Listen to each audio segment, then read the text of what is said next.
In this video, we are checking out the very popular Sherwin Shoji White. As you can see here, Shoji White is an off-white paint color. Now we know that thanks to its LRV. It has an LRV of 74.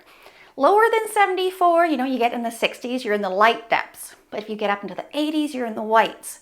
At 74, Shoji White sits right in the middle, offering a soft, mild contrast with white trim. But having an LRV in this range means that if you have a room with a lot of natural light, it can wash out very easily. Now, of course, it's going to come back when the light dissipates a bit, but it's something to be aware of. Now, if you have a dark room, Shoji Whites, it's touch and go. You really need some good interior lighting for it to come to life because you don't want it looking a little bit dingy. Now, when it comes to undertones, they're going to be much easier to see once we do some comparisons, which we'll be doing shortly. But Shoji White, while most of the time it reads pretty neutral and warm, it can grab a tiny touch of pink, which you'll see shortly.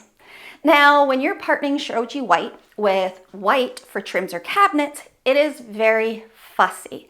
A lot of times I recommend that my clients try Shoji White 50% lighter and 75% lighter. The paint store can do this for you. Now, not all paint colors can be lightened this way. Sometimes the undertones change too much, but it's a great way to play around to see if you can get a really nice tone-on-tone look without getting a white that has too strong yellow undertones, which can clash with the pink in Shoji White. So let's take a look at some of my favorite whites, because I know not everyone's inclined to go lighten or darken a paint color. You just want white. So Sherwin Alabaster, popular warm white. So we can see how Alabaster is just a little bit creamy, a little bit too yellow for Shoji White. And Shoji White almost looks a bit peachy pinky in comparison. Sure, it can grab those undertones in some lights, but it really does settle quite neutral if you don't encourage it the other way. Sherwin-Williams Pure White. I would say of the whites, it's one of the best ones. While it's a soft white, it has way less yellow than Alabaster. You can see that there. And these are all in cabinet finish and trim finish, so you're getting a look at the real deal here. Now, if you have cream trim, it's a hard no with Shoji White. This is a great example of cream trim, and it looks just friggin' atrocious. It's that's a hard no. Extra white can be pretty. I like that.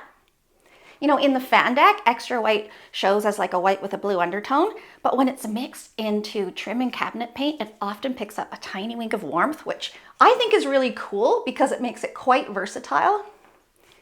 Let's actually compare that. Let's compare that to pure white. Similar approach. Doable. And what do we have here? Benjamin Moore White Dove. So White Dove has a warmth that sits between pure white and Alabaster. Yeah, again, super touch and go with Shoji White. I would go, if I were starting from scratch and I can choose my cabinet, my trim color, I'm going to go towards pure white, or I'm going to play around with Shoji White, trying it 50% and 75% lighter. Now, let's take a look at some similar colors so we can really see what's shaking in Shoji White.